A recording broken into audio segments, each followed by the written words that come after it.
Welcome to the Popcorn Winedown with Tammy and Eddie. Grab your popcorn, get yourself a glass of wine, and come hang out with us as we discuss TV shows, movies, music, and pop culture.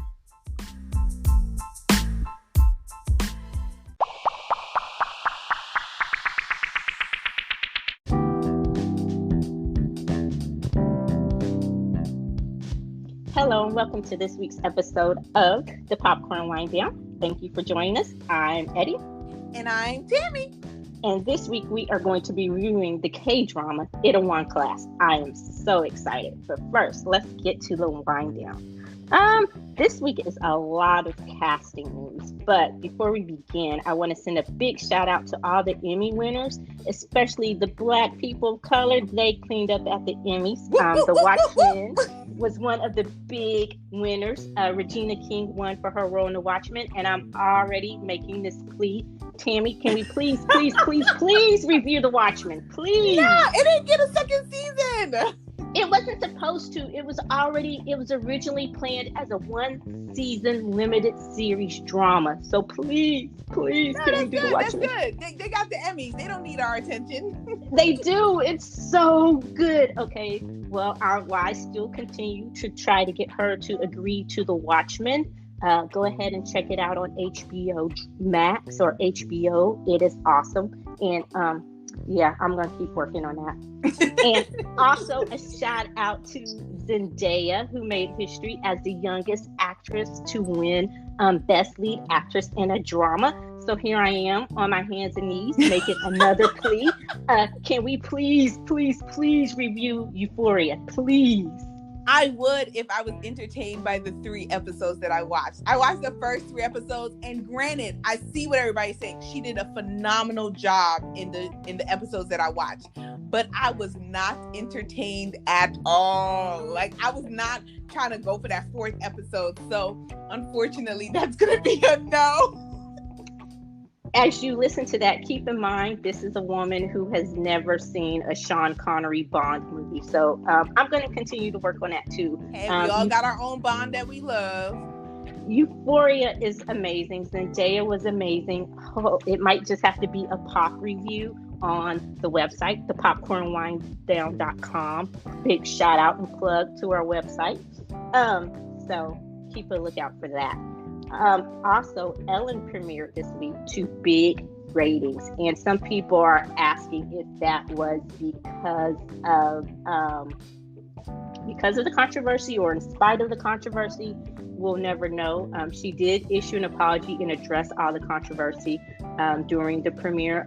A lot of current and former employees spoke out saying that they weren't too happy with the apology, but we'll see what happens. Was it like a non-apology that she did? She acknowledged some of what happened. You know, it's traditional Ellen dry humor jokes, but she did acknowledge that a lot of things went on that she wasn't aware of, that she should have been aware of because the show has her name on it.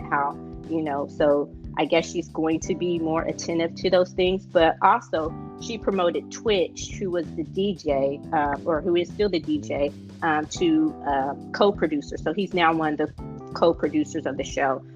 So we will see if things behind the scenes change, because now that it's been brought to light, people aren't just going to silently put up with the crap anymore. So hopefully, I actually, when I watch the show, I like it. I usually just watch depending on who's on there.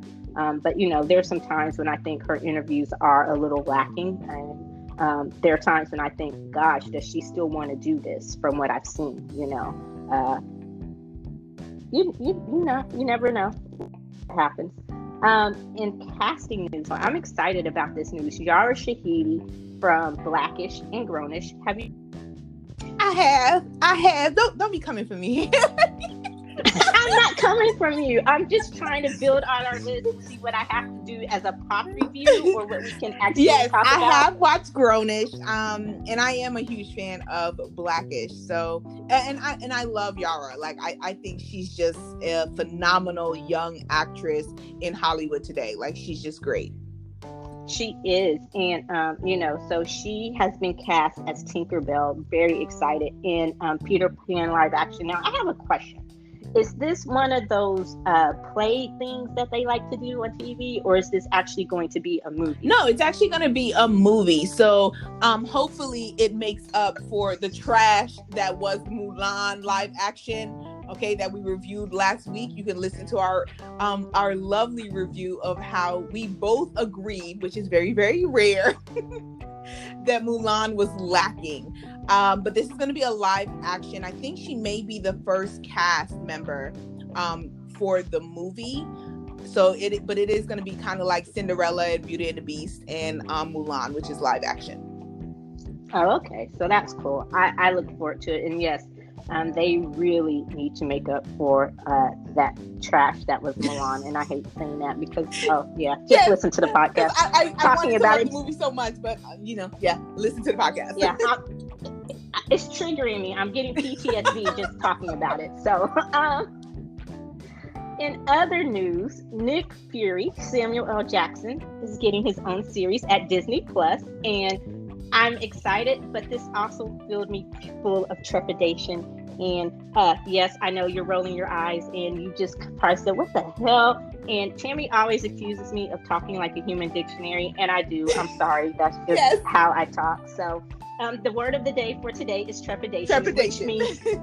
Which means fear. So see, I told the people what it means too. But is it going to get that Disney treatment? Like, are they going to water it down? Will he still be able to be Nick Fury? Like Samuel L. Jackson, I love him because he's the king of my favorite word ever, fuck and motherfucker. So I said it, so yes, I talk like a dictionary and a sailor at the same time. But I just don't want, and of course it's Marvel, so he doesn't just cuss a lot anyway, but he's still a badass. So will he still be able to be a badass on Disney Plus? I guess we'll have to wait to see exactly how they're going to do his character, because I do know, like, in the Marvel movies, he's not the same badass that he usually plays in his other movies because he's not able to curse as much, but he still has his badassery, if that's a word.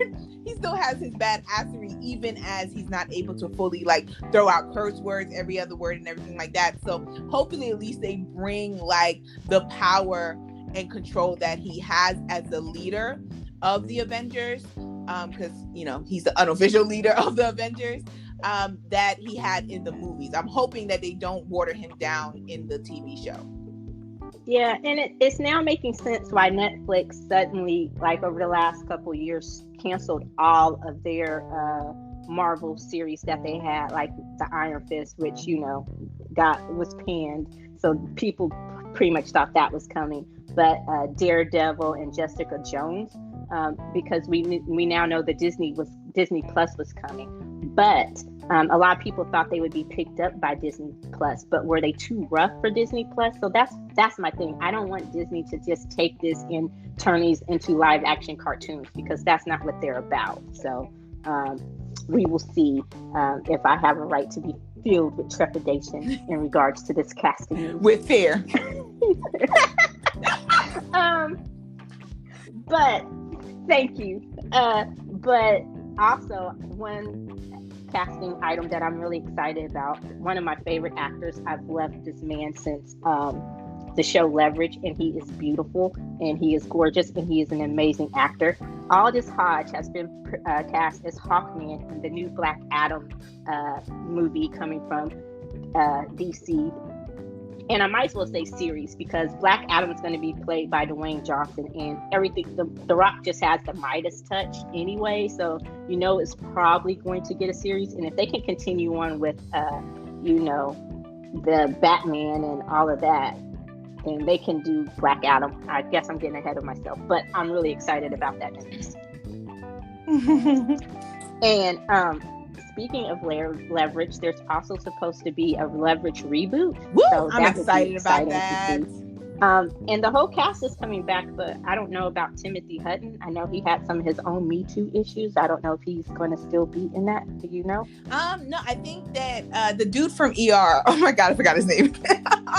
Noah Wiley. There you go. Yeah, he is going to be the new leader of the crew on Leverage. So he's going to be taking over that role on Leverage, and it's going to be a whole new character that has been created for him. But I'm really, really excited because, to be honest, Timothy Hunt's character was not even my favorite. Like, he was my least favorite of the group. So I'm okay with that. I'm okay with him not coming back for the remake or the reboot. Yeah, I agree. His character did become a little stale. I really loved Aldous' character and Christian Kane's character, and I love the supporting cast more so than I watched for him. Yeah, definitely.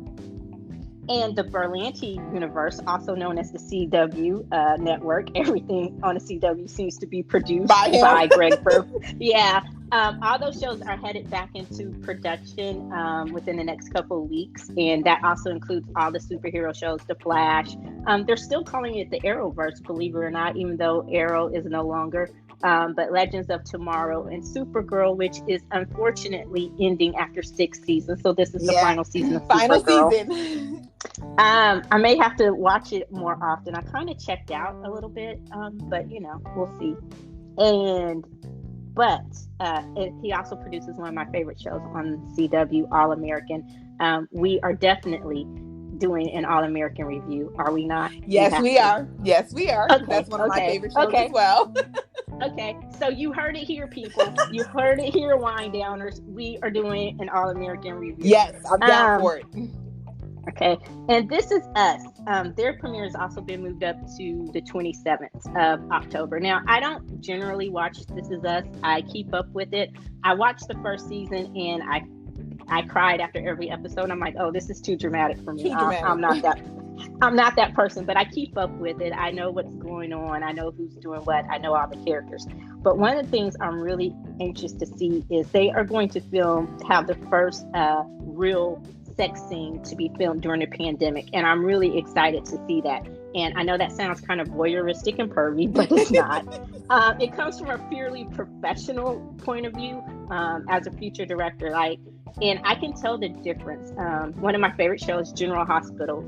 The soaps were the first ones to actually go back into production, and when they first went back, you could tell that they were adhering to all the social distancing rules and protocols, and there wasn't a lot of human contact, and you could see them trying to sit, have conversations 6 feet apart, one character on one end of a couch and another character on the other. But as more time has passed, you can see that they're slowly but surely getting closer to each other, having more interaction. They've even had kissing scenes, but they haven't had those soap opera sex scenes full on passionate scenes.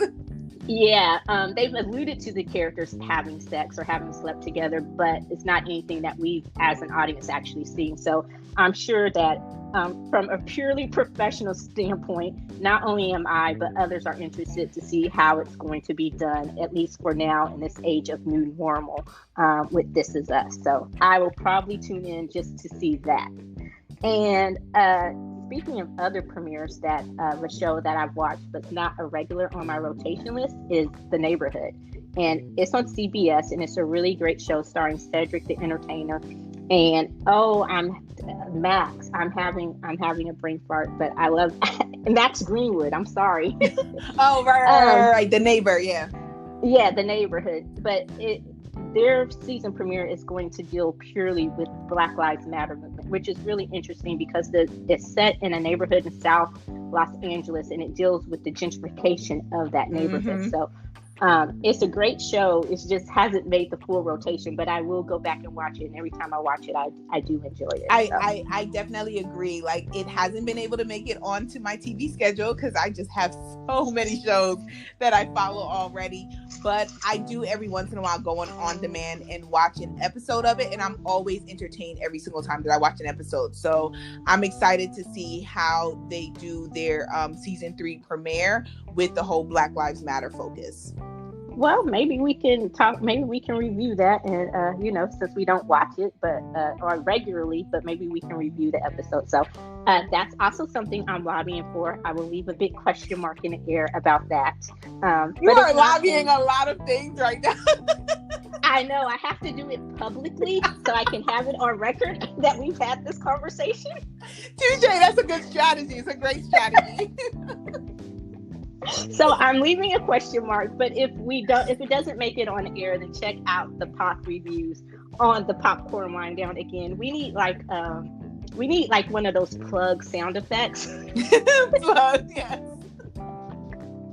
But so check it out. But anyway, and also we have Suicide Squad news. Now John Cena's Suicide Squad spinoff is going to HBO Max. And everyone's really excited about the Zack Snyder version of Suicide. He recut it with some of the movie that he shot, along with some of the final product. But ever since the whole Ray Fisher scandal happened with Joss Whedon, Zack Snyder said that even though it's coming to HBO Max, that's still not good enough. He feels like his movie has been tarnished, and he actually wants to reshoot the whole movie. So we will see what happens with that. And finally, we had that moment that we both tend to love, that we both come to love, the K-pop section of the Winedown. Yes. So, our boys Bangtan, the BTS boys, they are doing a lot. Next week, they are taking over the Tonight Show. Every night, they are going to be on the Tonight Show with skits, performances. Jimmy actually said they're going to perform a new song every night. So I don't know if it's just a different song or if they're going to premiere something from their upcoming album. Who knows? They did an amazing performance on the Tiny Desk on NPR. It was my first time actually hearing them with a live band, and they were amazing. It made me want them to do a whole concert with a live band. It just sounded that good. And if you haven't checked out their UN speech, you should also check it out. And Timmy very has an inspirational. Update.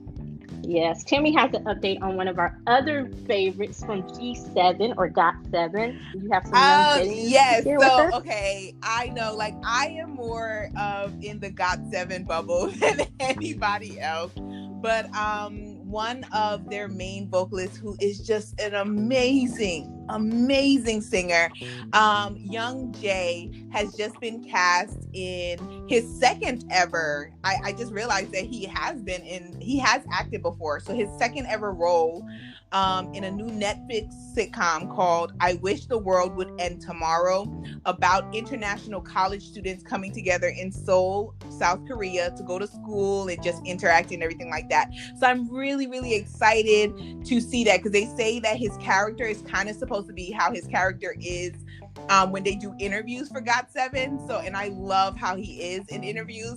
So I'm really excited to see how that goes for him. Yeah, it sounds exciting. I love YoungJae. I love GOT7. Not crazy about the title, especially in 2020. But you know. Hey, how the world is going, you never know. Yeah, so we might not want to put that title out into existence. And you also have an update on one of the K-pop kings, one of the stalwarts of the K-pop industry, SHINee. Yeah, so of course, if you have listened to our BTS episode, and if you haven't, you should go and listen to our BTS episode. We do mention episode 5. Yeah, we're now on Spotify. We do mention that in South Korea, every single male, when they turn 28 years old, must serve at least a year and a half in the military. It is mandatory military service. And one of the K-pop groups from the third generation, because they have so many, from the third generation, SHINee, all of their members are currently serving in the military. Well, they were serving in the military. And the last 2 members that are in the military are going to be released by December of this year. Now, of course, if you do not know who SHINee is, they were like really popular. Like, they were not on the level of BTS, because nobody is BTS, but they were definitely a very popular group before they had to start their mandatory military service. So everybody's wondering how that's going to go. Although Taemin, who was the youngest member and is still there, like, he is part of another group, as well as he has his whole solo career. But when all of them come back, he actually starts his military service. So now everybody's wondering, how is it going to go if he's not there, because he is the most popular member. So how is SHINee going to, come back? When is going to be their big comeback if Taemin is not there? So I'm excited to see it. Oh, I'm excited too. It kind of gives us an idea of maybe what they're going to do with BTS if and when they have to serve. So we're still waiting for official word on that. Yeah, because if the law changes and they exempt if they exempt BTS from military service, then there are going to be the other big three companies are definitely going to start applying for exemption for their extremely popular groups as well, because every single company has one popular group. So I'm interested to see how all of that is going to go down if BTS is ultimately exempted from military service. Yeah, me too. So stay tuned. We will definitely keep you up to date on that. And speaking of comebacks, be sure to come back with us on the other side of this break as we review Itaewon Class.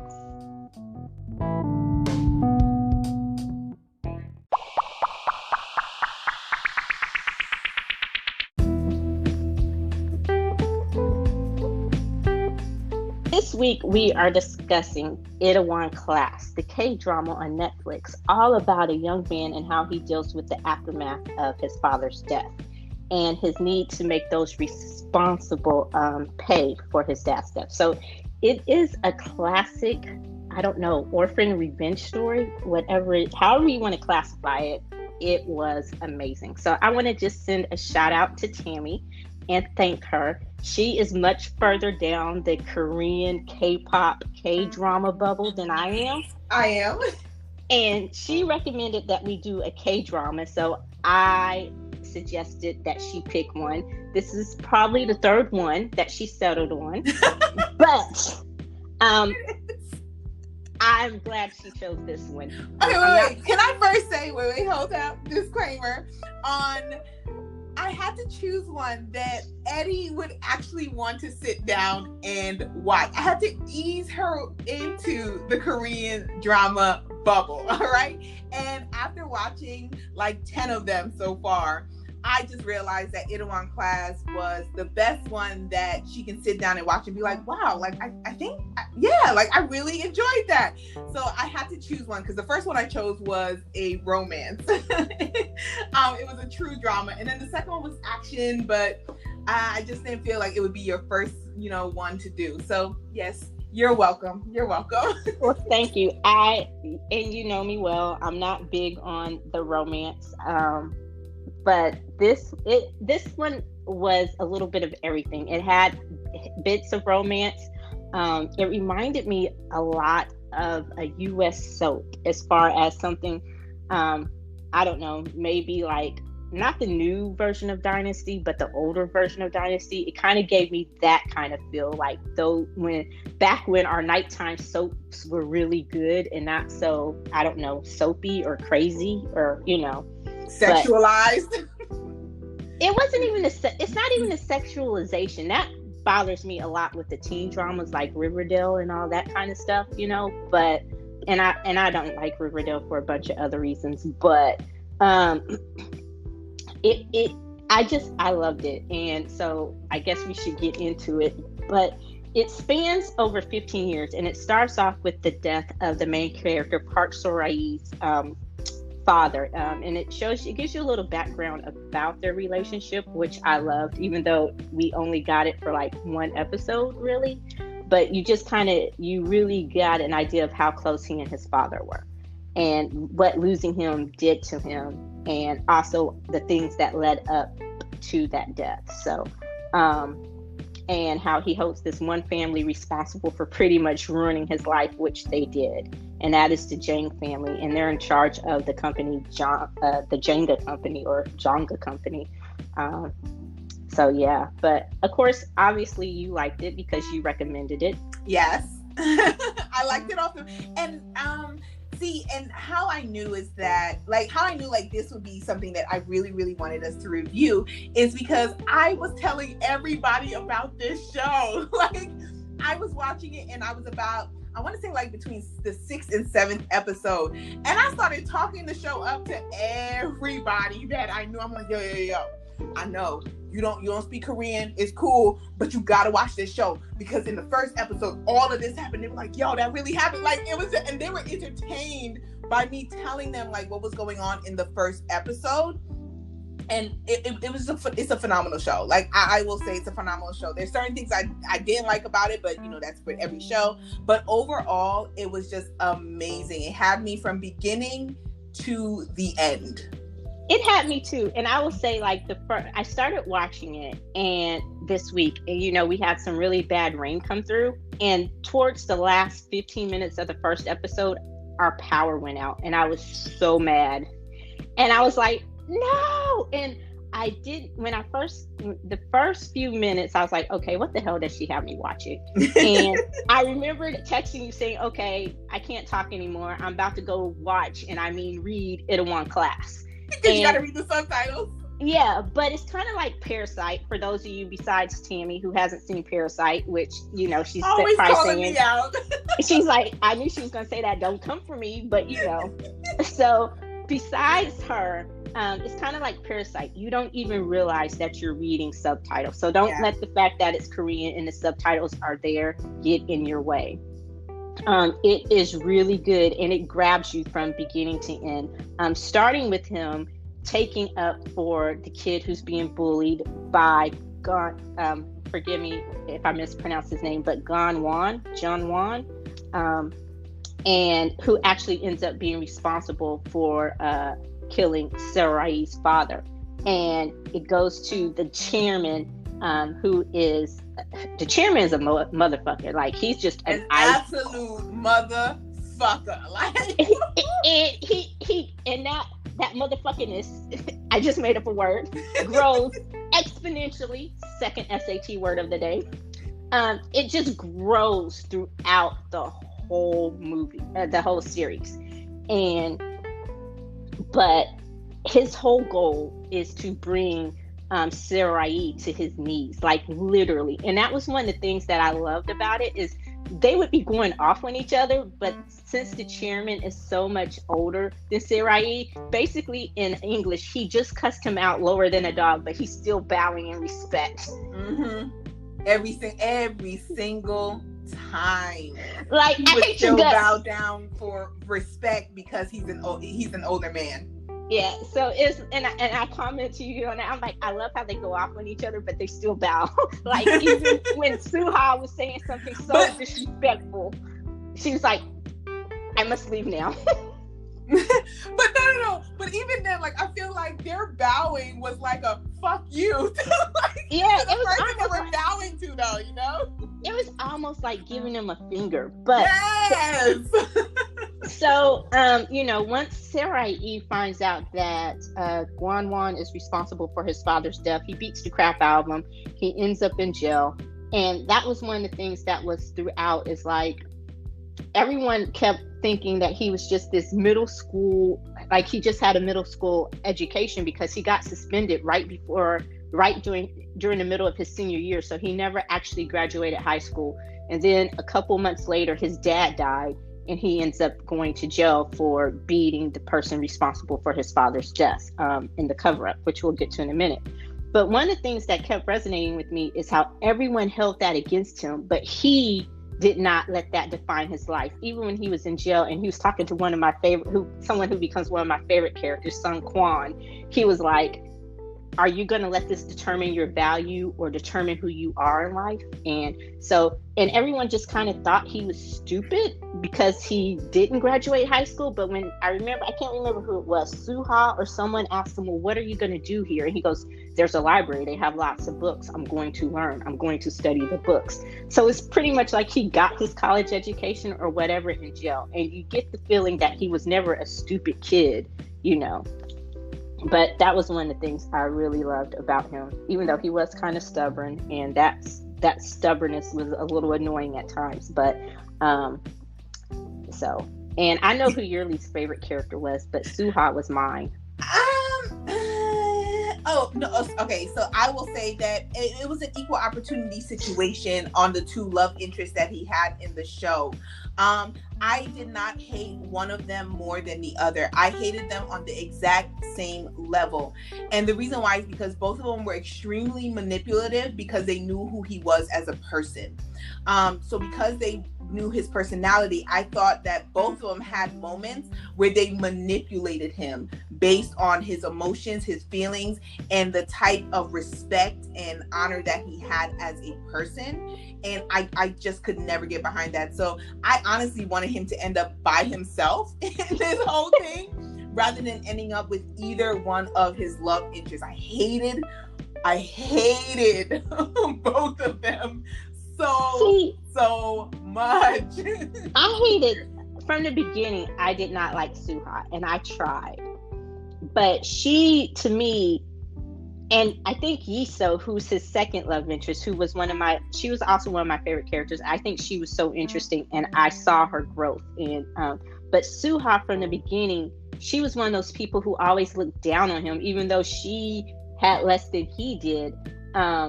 She's the one to me who seemed to manipulate him the most, because he loved her, and I also like how they say like instead of love. So I'm thinking, when they said like, they really meant love. Unlike how when we say we like somebody, it's like, oh yeah, we like them, but no, they used it as love. Like that was their other term for love. But she was like, you're not rich, you're not this, you're not that. Like she never made him feel good enough, and he always had to earn her love. And it's like, but she never believed him when he said he was going after his dreams. But she also says in another conversation with Yiso that he always accomplishes everything that he wants, and he doesn't talk just to talk, So she knew what he was capable of, but yet it was never good enough for her, and I hated that. But even with Yiso, one thing that I hated is that, I'm sorry, I felt that she forced herself upon him. In the end, it was kind of like, and then everybody else got on board on saying, oh no, like he's making all these excuses. He really does love you, or he really has feelings for you. That's why he's giving you those excuses about the 10 years and everything like that. And I felt like you knew, even if you did not like her, you knew that he loved Suha. He did, and you knew it from the very, very beginning. And she was very open, like she was very straightforward about like what she wanted him to do in order to win her over. And that was his goal. Like his goal first started out as in, he is going to do what is necessary to win her. All right. But with Yiso, like it was manipulative. Like she was even more manipulative, I think, in some ways, on that she forced feelings upon him, where he had nowhere else to go but just to be like, okay, yeah, I love you. Like no. I felt like it was kind of like an acceptance of the fact that he loved her, rather than you actually seeing him love her. Like I don't know. That's just... No, I got it totally. I saw something completely different. Like to me, Suha was his first love, and it's something about that. And she was the one that he was always trying to, aside from his revenge on Jonga Company, Suha was like that golden thing. But it's just like, okay, so when he first gets out of jail and he goes to Itaewon and he sees Suha, and it's like, okay, and she goes, well, are you going to come up? And it's almost kind of like he's telling a joke for himself, even though he's socially inept. He's like, but I'm not rich. And she just looks at him. She goes, oh yeah, you're right. And then she just walks off. And every opportunity she had to say, it's okay, I still love you for you, and to try to help him accomplish his dreams, she didn't. She just kind of threw it back in his face. Now, one moment I thought was funny, like laugh out loud funny, and I had to go back and rewind, was when Suha was drunk and she and Sarai were walking through Itaewon, and Issa was there watching them have that conversation when Suha was, I guess she was coming as close as to she ever was going to be about being honest about how she really felt about him and stuff. She was the one I felt like that was making all the excuses. You're not this, you don't have this, you don't have that. But when they were about to kiss, and then all of a sudden Yiso just comes and puts her hand on her mouth and then starts quoting that consensual kiss regulation or whatever, that was hilarious. Like, I would have beat Yiso within an inch of her life, but that was funny. And he looked at her like, what the fuck are you doing? I hated it.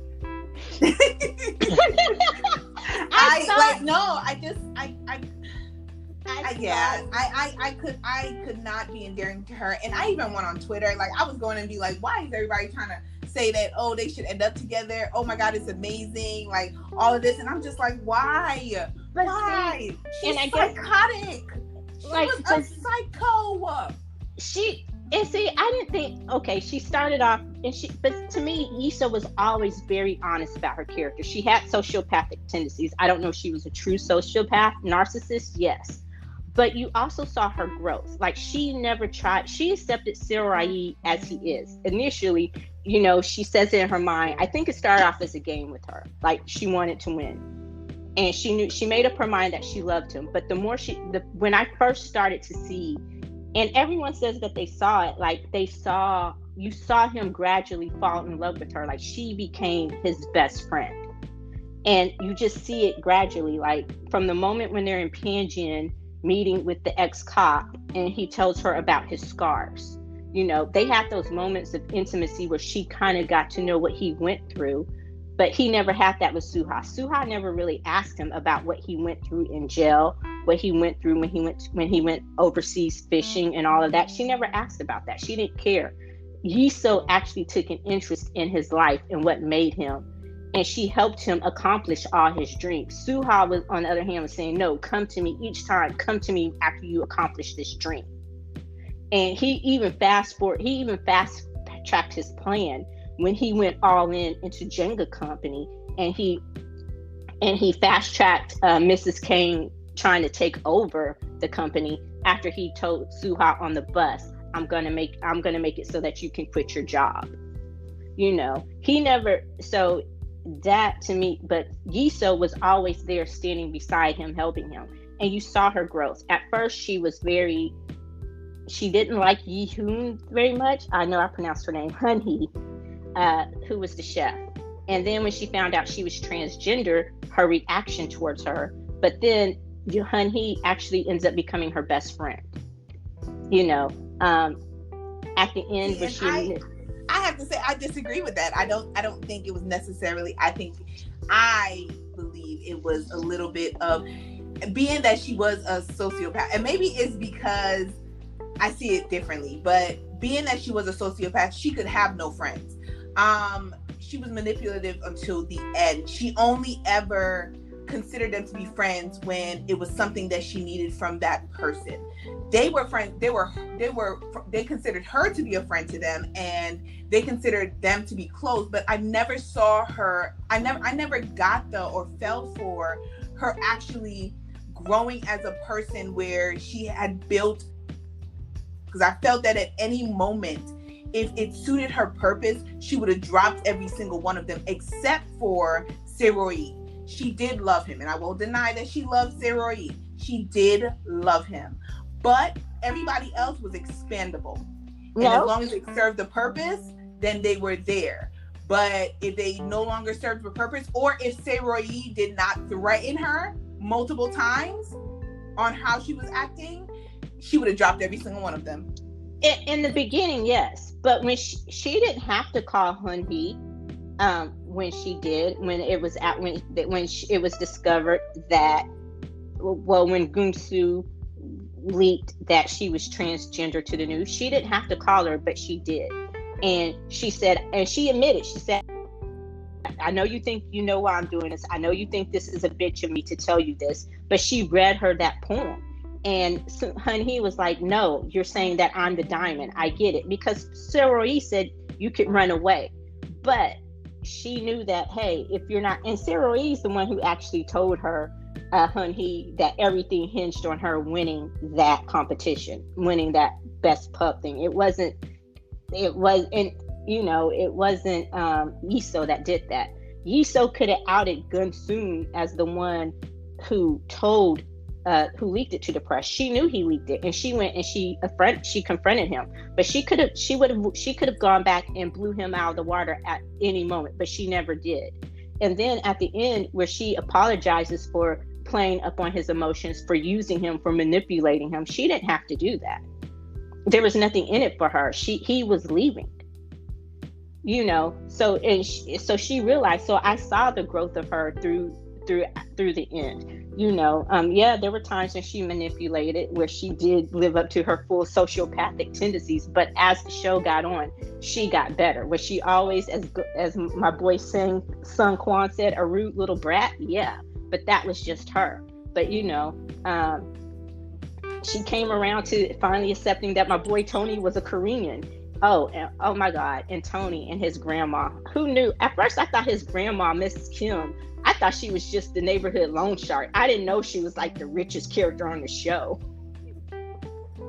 Oh, I like, to be honest, like, I kind of suspected that whole thing based on like how the little, like, I don't know, hints that they got on how they acted towards each other, and the fact of saying that he was looking for his Korean dad. So I felt like she was a little bit more significant than just like being the old lady who came to the restaurant. Well, no, I kind of figured the interactions with her and Tony, I kind of figured she was going to end up being his grandmother. What I'm saying is, I thought just because of the way she was like when they that she wasn't as rich as she ended up being. Yeah, I thought she was just like the neighborhood loan shark, where they were like, don't borrow money from her, you know. And when she went collecting the rent, like, I didn't realize she was collecting rent on her buildings, on the properties that she owned. Her owning all of those. Yeah, I thought she was just that they had borrowed money from her to stay in business. So I thought she was the neighborhood numbers runner or the loan shark. You know, you had no idea until she went and confronted the chairman that she was actually responsible for him starting Jenga Co. And she was, you know, the richest woman. She was the richest one on the show, but Grandma was great. So this rivalry so obviously, as you would say, we'll have to agree to disagree about Yiso. But we do agree Suha was horrible. What did you think about the chairman? I thought he played his role extremely well. And you know, at the end of the day, you got to give him credit. He is the reason why Seo-Joon ended up being as successful as he ended up being, as rich as he ended up being, where in the end, he ends up taking over the whole company of his enemy. That was his whole focus. He was ruthless, and I loved it. I loved it because never once did he try to not be ruthless. Like he like, that's who he was. He was an asshole. He was a horrible father.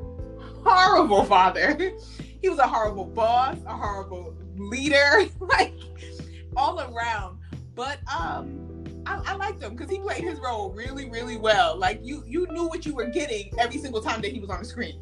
He did. And I don't know what the Korean equivalent of an Emmy is, but whoever played the chairman, he deserves all the flowers. Okay, yes. He deserves all the things because he played that role to a T. Like every time, and it's so bad. Lord forgive me. I realize this is fiction.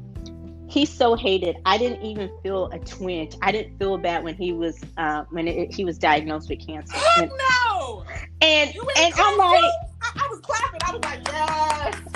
That's how horrible he was. Because I'm like, thank God this is just TV. Because normally I would feel a twinge of something, but for him, I'm just like, karma is a mug. And then I had to say a couple of prayers, and I'm like, dear God, please realize that this is just TV. My feelings towards a TV character, I would never wish this in real life.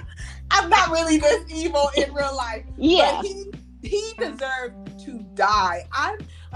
One of my favorite scenes was in the first episode was just genius. It was absolutely phenomenal from the beginning to end. I love the first episode. Yes. But when Seo-Joon is in the room and his like what is the son name? Guan, or you know, you gonna manipulate your names. When he's just standing there because he's just like, ooh, when my daddy show up, things gonna change because you about to apologize to me because this is what's happening every single time that I act like an asshole in school. I get away with everything, and they're thinking like, oh, he gonna come in. My dad is your dad's boss. Like everything's gonna be good. And what I love, my favorite scene, is when he asks Seo-Joon's father, oh, you know, what do you have to say about your son because he refuses to apologize? And you pause, and I'm just like, please don't tell me that you're gonna try to tell your son about how he needs to apologize, or I'm like, please don't be that person. Please don't be that person. And he turns to him and says, I'm extremely proud. Yes. And he gives up his job. And when you see how much it affected Seo-Joon, like that whole scene of him refusing to apologize because he had to correct behavior that was horrible. Your son was bullying somebody. he corrected the behavior, and you want him to get down on his knees and apologize, and he says no. And I think that was one of the most powerful scenes. And then we have the whole 180 when Yiso is kidnapped, and he has to find out where she is, and only Chairman Yang knows where she is. And he goes and he says, "Oh, are you ready now to bow?" And I knew as soon as he said that, I said, he's gonna bow down, because this is worth it. Like, she's now worth it. Even if I wasn't in agreement with their relationship, she's the one person, like, she is worth him bowing down on his knees, because it means nothing to him now. Like, you need it to feel something, but Sero-yi is gonna bow down and feel nothing. Like, it's not, he hasn't lost any respect for himself by bowing down to you, because he knows there's something more important than him getting on his knees. And I love that. The first scene for the first episode, and then it was the power, like that tugged at my heart both times. Like, it was just so deep, and woo, I'm getting the chills just thinking about it, on how great those scenes were. Yeah, and one thing I loved about that scene is that it didn't take Yiso's kidnapping for him to realize he loved her. Like, he was already going to her to tell her that. Yeah, that's true. And it wasn't forced. I know we disagree on this, but you like, I saw it. Like, even Suha saw it. It's just like, just the things that he said, like, I need her. And people would ask, oh, do you need her to run your business? And he'd be like, yeah. And I love the way he just kind of petted his own head, and rubbed his head and put his head down when he. Oh my God, that was such his tell. He did it all the time. And then Suha was like, and then you also knew that he was starting to feel something more for her. Is when she said, well, boss, aren't you going to pet me? He gets like, what? She goes, when I do something good, or when you like what I do, you pet me on my head and let me know it's okay. And he was like, oh yeah, about that, so there are little things that you could start to see. But yeah, and also at that point, it's like you realize this man gave up eternity with the person he loved most in the world ever, his dad, to come back for this woman. So you think bowing down on his knees is something? You think that is going to hurt him? Because not at all. When he woke up from the coma, just the tears that he cried, and Sun Quan was like, I didn't understand why he was crying at the time, but I felt relieved. And it is like, it's just like he gave up the thing that he wanted the most besides revenge, which was, he thought, seeing and being with his father again for this woman. So it's like, yeah, fuck you, I'll bow. And then the way he was just so calm about it, he was like, okay, are you going to tell me where they are or not? Like, and then when he tells him, he's like, so how did that feel to you? Like, was it everything you wanted it to be? And you could tell once the chairman kind of thought about it, it was like empty. Yeah. It meant nothing. And that's the thing. He thought it would mean more than it ended up meaning. But it ended up meaning nothing at all. Like, because he realized he didn't bring him to his knees. The only reason he did it was just to get what he wanted. So it's like, fuck you. This means nothing to me. Especially seeing as how he was already at the level where he was taking over your business anyway. So it doesn't matter. Like, you lost.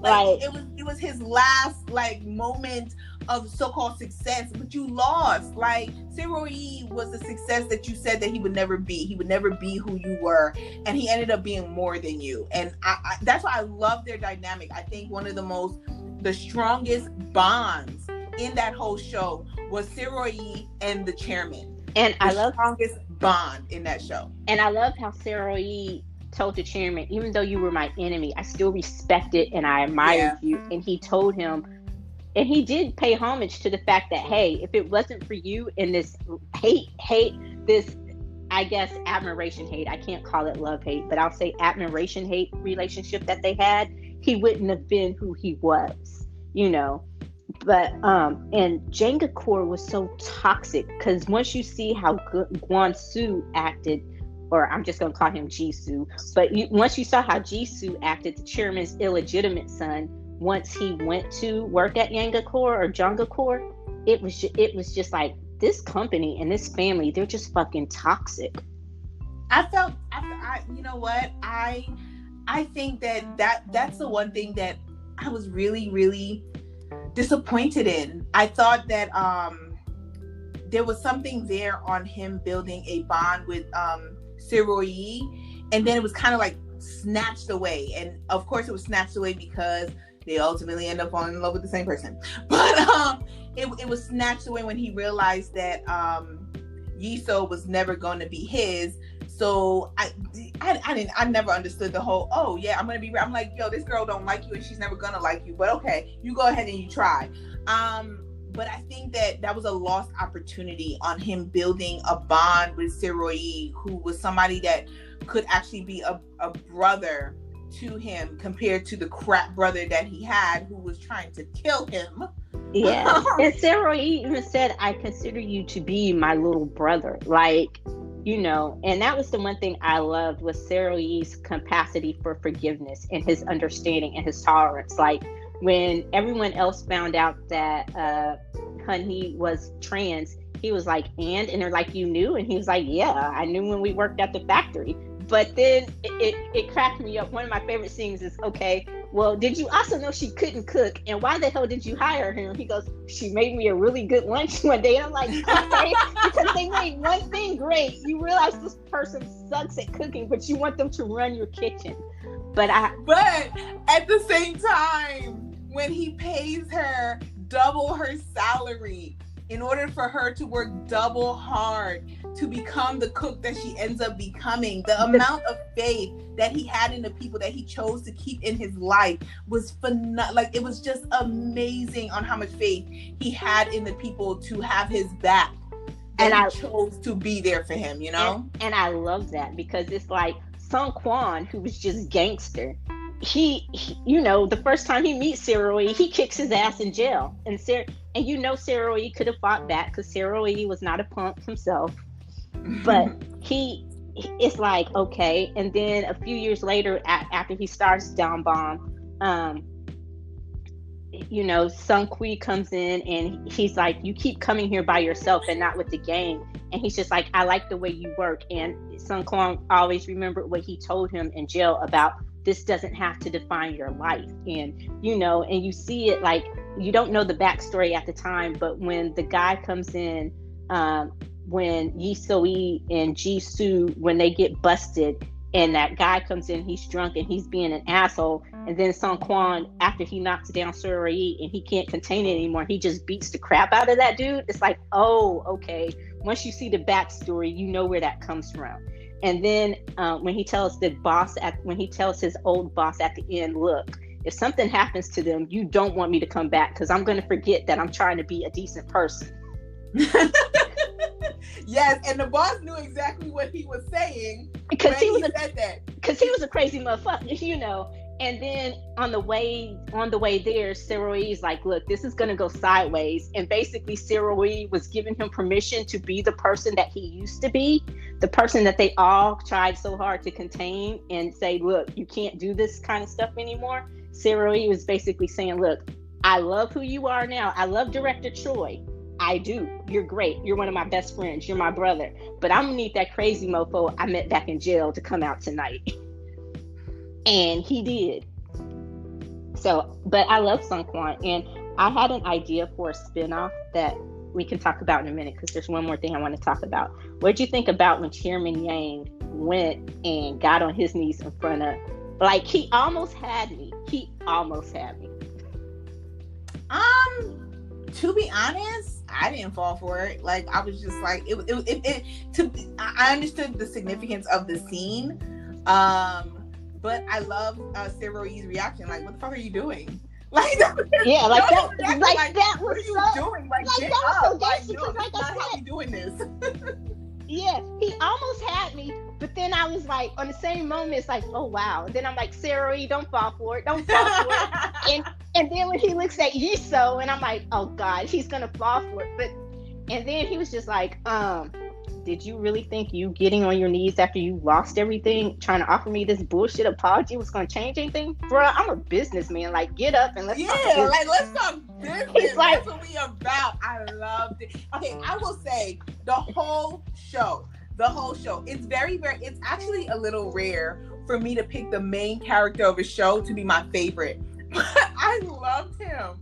Like, he was just awesome in how single-minded he was, how stubborn he was. It could be so annoying sometimes, but also his heart was just amazing. He had an amazing heart, and his mind on how he worked and how he never gave up. Like, I'm like, yo, like, I need to be like S01E, because he just kept going. Like, he would be pushed back 2-3 steps, and he'd be like, no worries, we're gonna add a couple more years to this plan, but we're gonna fulfill this plan. Like, we're gonna get this done. Well, see, he told Jung-Hoo, or Ji-won, as we're gonna call him, he told him, I have a 15-year plan and we got 6 more years to go. And it's like, oh yeah.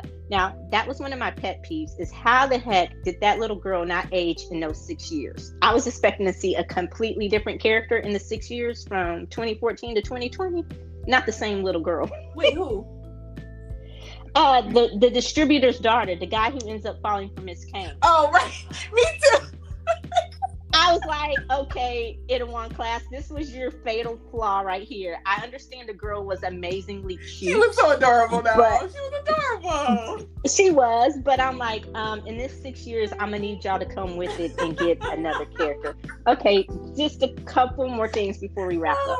So, back to his heart, I loved how he always took up for Han-hee, but I also loved Tony. Like, that was so funny. Everyone just assumed Tony could speak English, and when they found out he couldn't, they're like, ooh, she gonna fire you. And then at the end, where he comes back and, that's not on me, and I loved how they all got scared when someone who spoke English came into the bar, like, what are we gonna do? And then Tony speaks English at the end. But I was gonna say, I love how he went back and tagged the place. S01E tagged the place that would not let Tony in. Like, that was amazing. Oh yeah, that was a cute little. That was like a scene that was just in there. But yeah. But then that goes back to his heart on how loyal he was to the people that he chose to keep in his life. He was extremely loyal to those people. Okay, so my final thing, I have 2 more things. I finally, like, Sweet Night is one of my favorite songs, you know, obviously. V from BTS sings the theme song to this. But once you watch it, once you see Itaewon Class, the song becomes even more beautiful. It just became more beautiful for me because I finally. Well, it was one of them. That's the one that they play, so I called it the theme song. But it was, and Damn Bam actually means sweet night or honey night. I looked it up. So anyway, but my idea for a spinoff, and I know they would never do it. This show attacked so many themes that would be considered controversial for Korean culture. The transgender, the racism, even though it was a shallow attacking, they still went there. So give them credit for that. But would be for them to address the elephant in the room between Sung Kwan and Han-hee, because you know he was in love with her. He was so, I wrote that down. I said, like, first of all, the actress who played Yeon-hee, like, not at all. Not like when she was supposed to be playing a man, not at all. Like, I was just like, no, but that's a woman, right? And then when they came out with that's what I transgender, I was like, no, she's not transgender. That is a woman. Well, see, what I thought was, and we know we can barely get trans representation here. Yeah. Outside of Laverne Cox and a few others. They couldn't do it in a drama. Like, I fully understand that. They couldn't do it. Yeah. But at least, like, come on. Make it a little like close. I thought. What I thought was, I thought she was a girl pretending to be a guy for some reason to get ahead. That's what I thought. But so I always kind of figured she was a woman, but that it would come out eventually that she was a woman, you know? Mm-hmm. Maybe because she worked in the factories or she did those traditional male jobs. But I also thought that, but once I figured out she was supposed to be trans, I understood where they went with that and why they didn't cast a trans actor, especially, so we get that. But yeah, and I was just like, oh, are they really going to go there, or are they just going to keep kind of hinting at it or alluding to the fact for the whole show? But we did know that he was in love with her. He was in love with her at the end. That is the reason why you never saw them with anyone else but each other.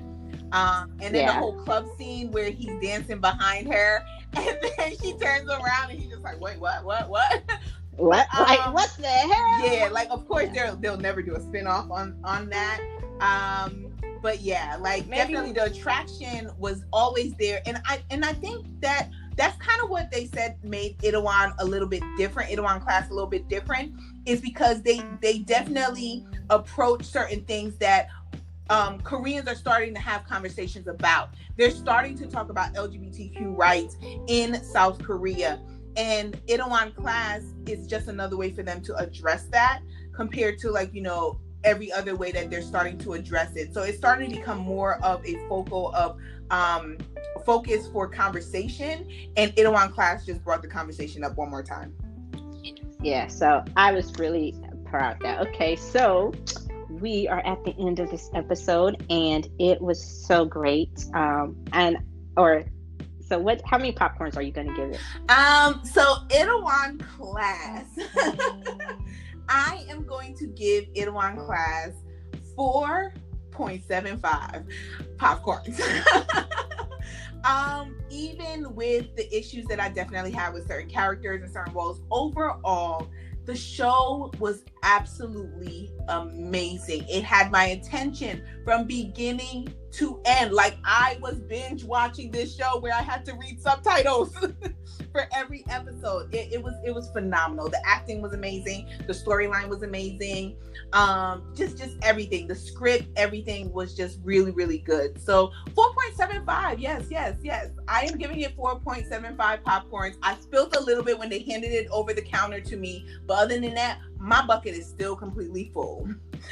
Yeah, I'm giving 4.75 as well. We agree on that. Like I said, we loved it, just different reasons and had different ideas about ESO. But yeah, that's when they misunderstood, and I said no butter, and they put butter, so I had to scrape that butter off, you know. But it was still, other than that, I got it before the butter seeped in and clogged all my arteries.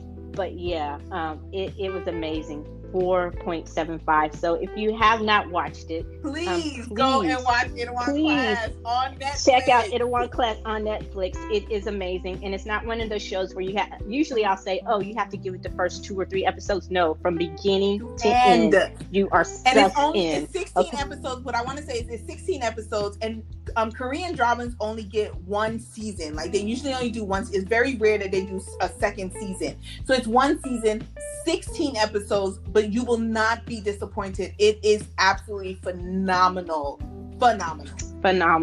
And join us. So that brings us to an end this week. So please be sure to join us next week when we review Enola Holmes, also on Netflix. And until then, thanks for joining us on the Popcorn Winedown. Check out the Daily Winedown every day on the popcornwinedown.com. And until next time, I'm Tammy. Oops, my bad. I'm Eddie. And I'm Tammy. Bye. Bye.